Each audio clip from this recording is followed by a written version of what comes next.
Good evening, dear listeners. Welcome to Path of Life Tales. I'm your old friend. Tonight, I want to share two special stories with you. Lisa has a roommate who has been in a relationship with her boyfriend for about 6 years. But a few days ago, the roommate confessed something to Lisa. She had slept with another guy twice. All of this happened while her boyfriend knew nothing. This roommate told everyone, including the guy she was seeing, that she and her boyfriend were breaking up.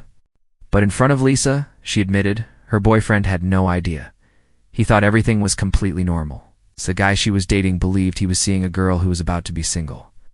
The boyfriend believed he was in a stable 6-year relationship. Only the roommate knew the full truth.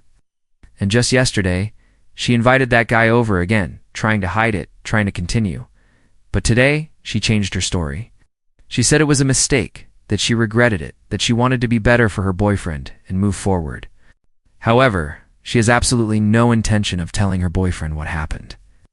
She also hopes Lisa will cooperate and say nothing. Lisa's feelings right now, I think many of you can understand them. She said, I feel very uncomfortable because her boyfriend is a really good person and has no idea what's going on. But at the same time, she also said, I know this isn't my relationship. I don't want to create a big scene or put myself in the middle. And she's not particularly close to this roommate, but they live together. This is a classic bystander dilemma. You know the truth. But speaking up means actively inserting yourself into someone else's relationship. Stay silent, and you watch a good person being kept in the dark every day while your conscience keeps whispering. In her update, Lisa made a decision. For now, she won't say anything, because she still lives there. She doesn't want things to escalate beyond control. But if one day she moves out, and the boyfriend still doesn't know, she might tell him anonymously. She also said something very important. If it comes to that, I won't lie for her. I want to pause here and talk with you seriously. In psychology, there's a concept called the bystander effect. When multiple people know the same secret, each person assumes someone else will do something, and in the end, no one does. Lisa's roommate has told others, though not the full truth. So Lisa might also be thinking, maybe someone else will say it, I don't have to. There's another concept called moral burden. When you are not the direct victim of a secret, the cost of revealing the truth is entirely yours to bear, while the benefit goes to someone else. If Lisa speaks up, she has to face the awkwardness, conflict, or even retaliation of living under the same roof. Meanwhile, the boyfriend gains the benefit of knowing the truth, but Lisa gets nothing in return. Is that fair? No, it isn't. But morality has never been about fairness. Morality is about right and wrong. Lisa didn't do anything wrong. She was pulled into a secret that doesn't belong to her. She didn't go digging for the truth, the roommate brought it to her. Now she is forced to choose between speaking and staying silent, and no matter what she chooses, she will lose something. Here's my view. Often silence is not neutral. Silence is a choice to stand with the status quo. And what is the status quo? The roommate continues the relationship. The boyfriend continues to be unaware, and Lisa goes home every night to watch it all unfold. Lisa mentioned a key detail in her update.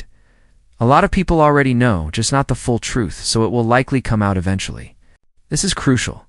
It means this isn't a carefully guarded secret, it's a half-open one. The roommate is telling different versions of the same story in different circles. We're breaking up, but only Lisa and a few others know the truth. When a secret begins to spread, its half-life begins. Sooner or later, someone will slip. Someone will feel compelled to tell him, or the boyfriend will sense something is off. Lisa is choosing to wait for that natural outcome rather than detonating it herself. From a survival standpoint, that's reasonable. She doesn't have to be the one who throws the bomb, but she has made a commitment. She will not lie. That means if one day the boyfriend asks her directly, do you know something? She won't say, I don't know. She will tell the truth. This is a very subtle moral stance, not actively exposing, but not actively concealing either. Let's go back to the original question. If you were Lisa, a person not very close to the roommate, but sharing a kitchen and living room every day, what would you do? Would you risk destroying your living situation to tell a good person you don't know the truth? Or would you stay silent and tell yourself, this isn't my relationship? Or is there a third path? For example, giving the roommate a deadline. If you don't tell him, I'll decide what to do after a certain point. Or writing an anonymous message, but not sending it while you still live there, just like Lisa plans. or making sure someone in the other guy's circle knows the truth, so it reaches him naturally. I'm not giving a standard answer, because there is no standard answer. But I want to say this. Whatever you choose, don't pretend you didn't choose. Silence is a choice. Speaking is a choice. Every choice carries its cost and its moral weight. Finally, I want to talk about what the roommate said. She wants to become better for her boyfriend. Dear listeners, have you noticed a pattern? Some people always say I want to be better after betrayal, but never tell the other person why they need to be better. What does becoming better require? It requires facing the harm you've caused, admitting your mistake, and giving the other person the right to choose whether to forgive you or leave. If she truly wanted to become better, she would tell her boyfriend. Not because telling guarantees forgiveness, but because giving him the truth is the most basic form of respect. What she is doing now is not becoming better. It's becoming better at hiding. Second story. She had just given birth. Her body was her child's source of nourishment, not her husband's playground. She had no sexual desire later. She learned that this is extremely common during breastfeeding. He clung to her, anxious, desperate, like a drowning man. She looked at the man who used to be gentle and felt like she no longer recognized him. Then one day, she found him lying on the floor. In his hand was a suicide note. He had cheated. He said the guilt had crushed him. She rushed him to the hospital, pumped his stomach, saved his life. He survived. She didn't visit him for a week. She didn't want to see his face. 2 weeks later, he said something that shattered all remaining hope. I want to start over. Not with her, with someone else. He said he wanted to date other women, have sex, fall in love again, and build a new family. He downloaded dating apps and started meeting people. She suggested therapy. She said no. Then he moved out and began living with a new girlfriend. Friends said they were affectionate, sweet together. He also abandoned their daughter, said he had thought about the life he truly wanted. She said the most painful part wasn't that he left, but that she tried to repair the relationship, and he simply didn't care. I feel ashamed that I was the one who tried to fix things. Dear, did you hear that? She's not ashamed of wanting to save her marriage. She's ashamed that she reached out, and he didn't even respect her enough to reject her properly.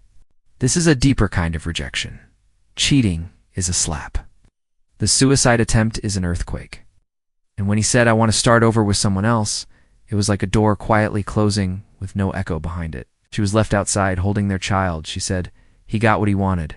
She gives him attention, the sex life he wants. He seems happy. Dear, I can't tell you that he isn't happy. He might truly be happy. New relationship has no emotional debt, no diapers. Number 3, AM crying. Someone desires him. Someone indulges him. But let me ask you something. Would you want to be happy in that way? Leaving your wife at her most vulnerable? Being absent when your daughter needs you most? Filling your inner emptiness with another person? That's not happiness, it's escape. Happiness is facing the ruins and rebuilding afterward. He chose to skip the ruins and move straight into a new house. But how long will that house last? When new problems arise, will he once again feel this isn't the life I really want? Dear, if you were the woman in this story, I want to say 3 things to you. First, you do not need to feel happy for him. You don't owe him your blessing. He hurt you, you are allowed to hate him. Only after that can you truly let go. Skipping hate and jumping straight to forgiveness is lying to yourself. Second, you do not need to feel ashamed for trying to fix the relationship. Trying to save your marriage is not weakness, it is courage. You were willing to fight for your home. He was not worthy. That is not your fault. Third, your daughter does not need a father like him present every day. A father who abandoned her if he stayed, she would be even more confused. Now she knows dad is gone, mom is here. It's not perfect, but it's truth. And truth is safer than lies. There are no winners in this story. He won superficial freedom, but lost the right to call himself a father. She gained her child completely, but lost her illusion of marriage and the new girlfriend. She gained a man, but she doesn't know that this man cheated during his wife's breastfeeding period, wrote a suicide note, and abandoned his child. Some prizes only reveal themselves as bombs after you bring them home. Dear, if you are going through something similar, please remember one thing. He didn't leave you because he found someone better. He left because he couldn't face the version of himself standing in the ruins. You are not enough. You were simply standing on the other side of a depth he couldn't cross. And the child in your arms will grow up and one day ask, "Mom, where did Dad go?" You can say, "He went where he wanted to go." And then add, "But Mom chose to stay because you are where Mom wants to be." That's all for tonight's story. If you have something to say, feel free to share it in the comments. Good night, dear. The sun will rise again tomorrow. And you are stronger than you think. This article is adapted from real submissions. All names are pseudonyms. The views expressed represent one perspective of interpretation. Feel free to share your thoughts in the comments.